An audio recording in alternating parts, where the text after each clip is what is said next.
안녕하세요. HLB가 임상 3상 기대감에 이틀 연속 주가가 상승했다는 분석의 뉴스 기사가 있습니다. HLB가 최근에 굉장한 상승을 보여주고 있는데 왜 상승했는지 뚜렷한 이유를 설명해주는 뉴스 기사가 없기 때문에 투자자들은 궁금할 수가 있는데요. 저도 한동안 HLB를 다루고 있지 않았기 때문에 어떤 일이 있었는지 잘 모릅니다. 그래서 이제부터 차근차근 다시 공부해 가야 되는데요. 일단 뉴스 기사를 먼저 참고해 보도록 하겠습니다. 소제목을 보면 HLB의 리보세라닙이 올해 임상 3상이 종료 예정이라고 합니다. 올해는 2022년을 말하는 거죠. 그리고 6월에 미국 암학회에서 리보세라닙 인상과 관련해서 발표한다고 합니다. 그리고 관계사인 노터스가 무상증자에 주가가 상승했는데 분위기에 휩쓸려 동반 상승했다는 분석도 있습니다. 사람의 심리는 분위기가 굉장히 중요하죠.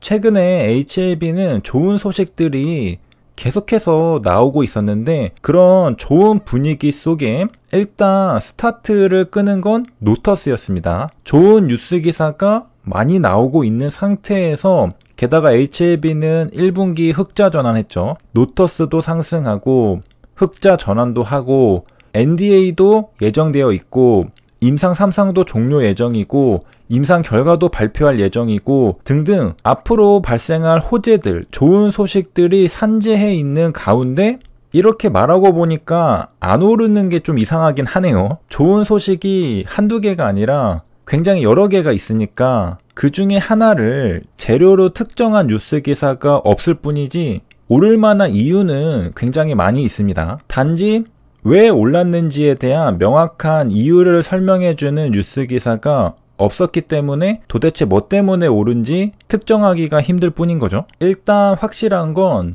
주가도 그렇고 재료도 그렇고 작년과는 조금 다르다는 것입니다. 물론 주식 투자자가 가장 경계해야 될 문장은 This time is different죠. 이번에는 다르다는 것입니다.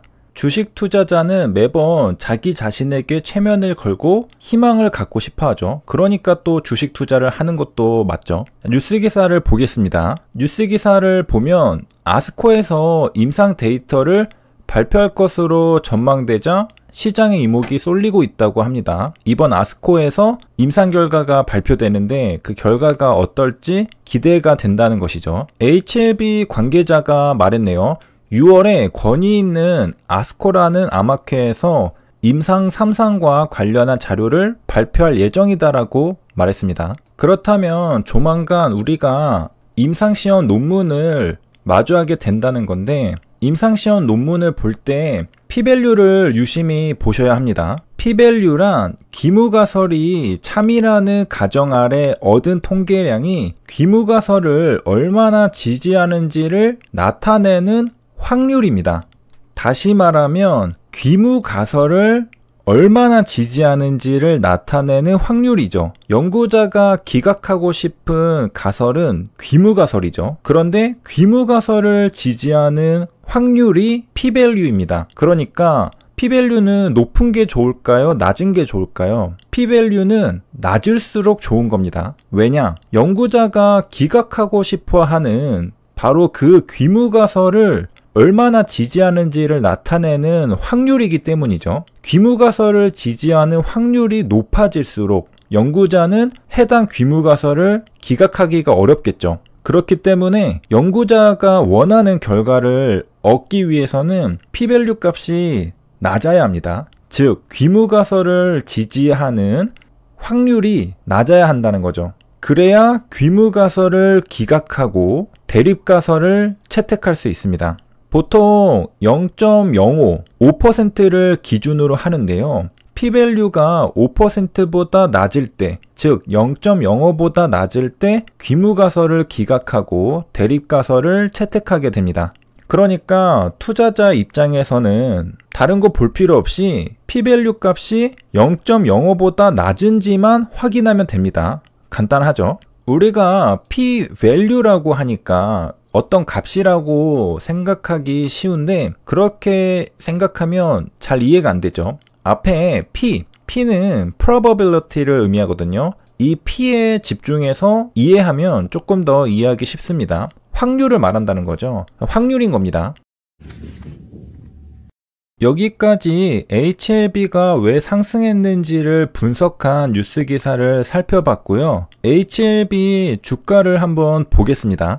해당 차트는 HLB의 1분봉 차트입니다. HLB는 장기 투자자 분들이 굉장히 많으신데요. 하지만 HLB는 상한가를 갈 때도 있지만 오늘같이 윗꼬리를 달고 내려올 때도 있습니다. 그러면 이런 생각이 들 수도 있는데요. 고점에서 팔고 밑에서 다시 잡아보고 싶다. 물론 대부분의 HLB 주주님들은 아마도 장기 투자를 하기 때문에 별로 신경 쓰지 않을 것 같긴 하지만 그래도 우리가 주가에 대해서 조금이라도 더 이해를 할 수 있다면 분명 어디선가는 도움이 될 것입니다. 적어도 인생에 한 번은 도움이 되죠. 왜냐하면 언젠가는 팔아야지, 즉 수익 실현을 해야 진짜 내 돈이 되기 때문이죠. 물론 자식까지 물려준다는 장기 투자는 파는 날이 없겠죠. 하지만 주가가 올랐을 때 판다면 어디서 팔 것인가? 분봉 차트를 한번 보면은 우리가 고점이었던 자리를 한번 보도록 하겠습니다. 어떤 특징이 있을까? 많이들 아시겠지만 거래량 스팟이라는 개념이 있습니다. 저도 어디서 주워 들은 개념인데요. 경험상 최대 거래 대금이 터지고 고점을 찍는 경우가 꽤 많이 있습니다. 이 말은 반대로 말하면 최대 거래 대금이 터지고 진입하면 손실이 난다는 의미이기도 합니다. 그러니까 최대 거래 대금이 터지는 시점이 매도 시점일 가능성이 높다는 것이죠. 정말로 그런지 얼추 맞는지 한번 제가 거래 대금이 높게 터졌던 부분들을 한번 찍어 보겠습니다.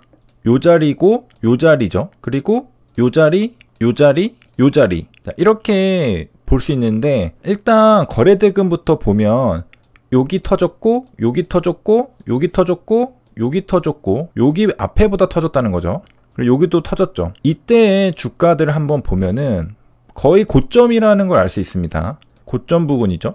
단기적으로 고점 부근입니다. 그리고 여기는 최고점이죠. 그래서 거래 대금이 터지면서 주가가 상승할 때는 단기적으로 고점인 경우가 꽤 많이 있습니다. 이런 것들을 거래량 스팟이라고 하는데요. 이런 개념을 처음 마주하면 뭔가 엄청난 걸 안 것 같죠. 하지만 한 가지 문제가 있습니다. 최대 거래 대금이 터진 시점은 어떻게 알 수 있을까? 사실은 지나고 나서 아는 거지 그 당시에는 이게 최대 거래 대금이 터졌는지를 정확히 구분하기는 힘듭니다. 여기만 봐도 여기가 고점인 것 같지만 사실은 더 오르고 더 오르고 더 오르죠. 단기적으로 이게 최대 거래 대금인지 알고 매도하는 것도 어려운데 그 뒤에도 더 상승할지를 아는 거는 훨씬 더 어렵죠. 지나고 나서 거래 대금이 줄어들었을 때 이 앞에 게 최대 거래 대금이었구나라는 것을 아는 거는 쉽지만 요 앞에서 알기는 어렵다는 거죠.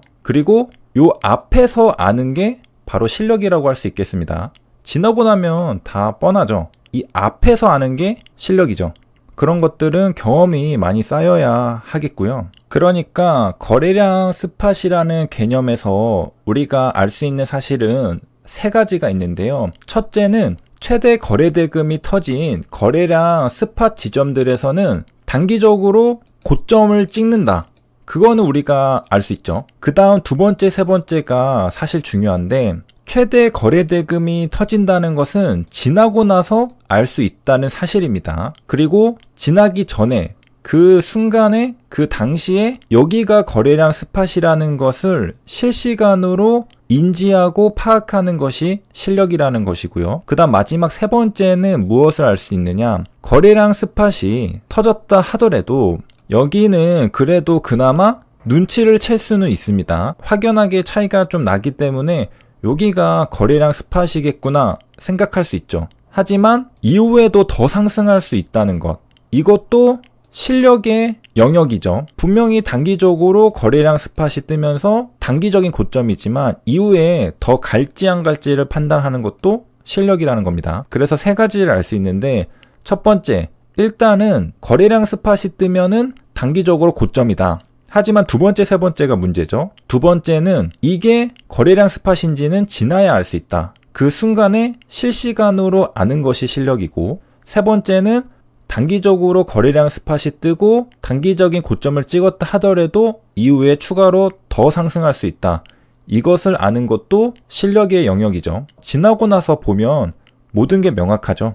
그래서 여기서 한 가지 우리가 얻어갈 수 있는 거는, 거래량이 터지는 지점은 단기적인 고점일 가능성이 높다는 것입니다. 우리가 연습해야 될 것은 지금 거래대금이 터진 이 지점이 거래량 스팟일까? 이런 것들을 실시간으로 파악하는 것이죠. 이렇게 HLB 분봉 차트를 통해서 단기적인 고점에 대해서 한번 분석을 해보았고요. 지우고 나니까 잘 안 보이죠. 또 찍어보면은 좀 보이는 것 같기도 한데, 지우고 나면 또 좀 멍합니다. 앞으로는 이런 매매 기술에 관련된 것들도 유용한 팁들이 있으면 공유를 하고 알려드리고자 합니다. 물론 제가 고수라서 알려드리는 게 아니라 저도 공부하는 입장에서 이런 것들이 있다, 이런 현상들이 있다, 정말로 말 그대로 공유를 하는 거죠. 이런 생각을 하게 된 이유는, 제가 정말 옛날에 호가창 분석 영상을 올렸는데 큰 도움을 받으셨다는 분들이 계시더라고요. 그래가지고 어떤 분들은 내가 별 생각 없이 올린 영상들이 또 도움이 될 수도 있겠구나, 그런 생각들이 들었습니다. 그래서 제가 알고 있는 지식들이 혹시나 어떤 분들한테는 또 도움이 될 수도 있기 때문에 투명하게 전부 공유를 하도록 하겠습니다. 그리고 제가 좀 억울한 게 있는데, 제가 맨날 차트를 못 본다고 자주 말을 하잖아요. 그런데 진짜 못 보는 건 아닙니다. 제가 그 말을 하는 이유는 차트를 보고 미래를 예상할 수 없다는 의미였습니다. 몇 년 동안 그 오해를 좀 받아온 것 같은데, 차트만 보고 미래를 예상할 수 없다는 의미지 차트를 못 본다는 뜻은 아닙니다. 물론 차트를 잘 본다고 말할 수는 없겠지만 일반적으로 사람들이 보는 정도는, 볼 수 있는 그런 지식 정도는 가지고 있습니다. 아무튼 주저리 이야기를 했는데요. 세 줄 요약입니다. HLB는 6월에 아스코 임상 데이터를 발표할 것으로 전망됩니다. P밸류는 확률입니다. 거래량 스팟은 단기 고점일 가능성이 있습니다. 도움이 되셨길 바라며 여기까지 시청해 주셔서 감사합니다.